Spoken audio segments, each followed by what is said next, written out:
अस्सलाम वालेकुम क्लास। आज हमारा जो नेक्स्ट लेक्चर है वो पेज नंबर 45 के ऊपर डिफरेंट टाइप्स ऑफ रिलेशनशिप्स है। ठीक है जी। अच्छा, डेटाबेस के अंदर रिलेशनशिप्स कितने एग्जिस्ट करते हैं? तीन टाइप के रिलेशनशिप जो एग्जिस्ट करते हैं। फर्स्ट वन है वन टू वन रिलेशनशिप।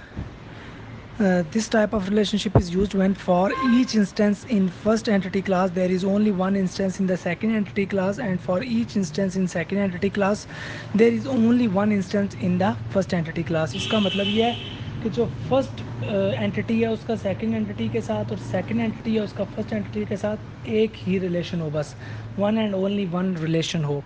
जैसे चेयरमैन रन्स करता है डिपार्टमेंट को, चेयरमैन जो है डिपार्टमेंट को रन करेगा। ऐसा तो नहीं हो सकता कि चेयरमैन मैनी डिपार्टमेंट्स को रन करे। चेयरमैन किसी एक डिपार्टमेंट को ही रन करेगा, या फिर अगर एचओडी है, हेड ऑफ डिपार्टमेंट है, तो वो एक ही डिपार्टमेंट को रन करेगा। ठीक है। और सिमिलरली अगर आप देखें तो one department is run by one chairman और वन हेड ऑफ डिपार्टमेंट। ऐसा भी नहीं हो सकता कि एक जो है आपका डिपार्टमेंट हो और उसके दो हेड ऑफ डिपार्टमेंट हों, ऐसा भी नहीं हो सकता। तो इसलिए ये रिलेशनशिप कौन सा कहलाएगा? One two one. ठीक है। अच्छा, मैनेजर, इसमें एक और एग्जांपल है। Manager manages branch. मैनेजर एक ब्रांच को मैनेज करेगा।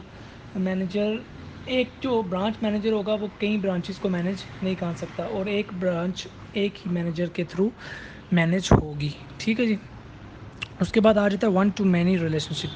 This type of relationship is use when for each instance in first entity class. English पढ़ने को रहने दें, इसका मैं आपको सिंपल बता देता हूँ कि जो फर्स्ट क्लास है उसका सेकंड क्लास के साथ जो सेकंड क्लास है उसमें मैनी इंस्टेंस जो हैं हों। ठीक है। तो इसकी एग्जांपल क्या होगी? College has department. अब एक कॉलेज के अंदर कई डिपार्टमेंट हो सकते हैं। साइंस का हो सकता है, कंप्यूटर साइंस का हो सकता है, मैथमेटिक्स का हो सकता है, इकोनॉमिक्स का हो सकता है, इंग्लिश का हो सकता है, केमिस्ट्री का हो सकता है। तो ये डिपार्टमेंट्स अलग अलग हो सकते हैं। तो एक college has, one college has many departments.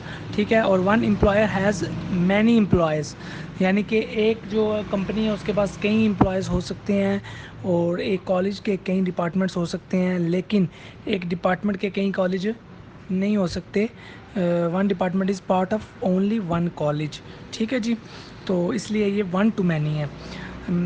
उसके बाद आ जाता है मैनी टू मैनी। इसमें क्या होता है कि फर्स्ट एंटिटी का सेकंड के लिए और सेकंड का फर्स्ट के लिए मैनी रिलेशनशिप्स हो, यानी कि मैनी इंस्टेंस हों उसके। तो इसकी जो एग्जांपल है वो क्या होगी? जो स्टूडेंट है वो स्टडी कर रहा है कोर्स। ठीक है। एक student, sorry, many students many courses study कर सकते हैं कॉलेज में। जैसे अगर देखा जाए कि ICS 2 आपको जो मैं पढ़ा रहा हूँ, तो वो आप सिर्फ कंप्यूटर साइंस तो नहीं पढ़ रहे, और आप एक स्टूडेंट नहीं हो, आप कई स्टूडेंट्स हो। ठीक है। तो जो 50 स्टूडेंट्स हैं वो 4-5 कोर्सेज पढ़ रहे हैं, यानी कि many students studies many courses. ठीक है। और इसी तरह जब बुक की बात आएगी तो एक बुक, एक रीडर तो नहीं होता एक बुक का, रीडर्स भी कई हो सकती हैं और बुक्स भी कई हो सकती हैं। तो many readers reads many books. ठीक है जी। तो ये मैनी टू मैनी रिलेशनशिप होगा। इसकी आपको समझ आ गई है? इसको एक दफ़ा इंग्लिश जो लिखी हुई है वो आप खुद पढ़ लीजिएगा। इंग्लिश में अगर किसी किस्म का कोई मसला मसाइल होता है वो मेरे से पूछ लीजिएगा। मैंने सिर्फ पहले वाले की पढ़ी है, बाकी मैंने उर्दू में ही बताया है। तो आप एक दफ़ा इसको देख लीजिएगा। ठीक है।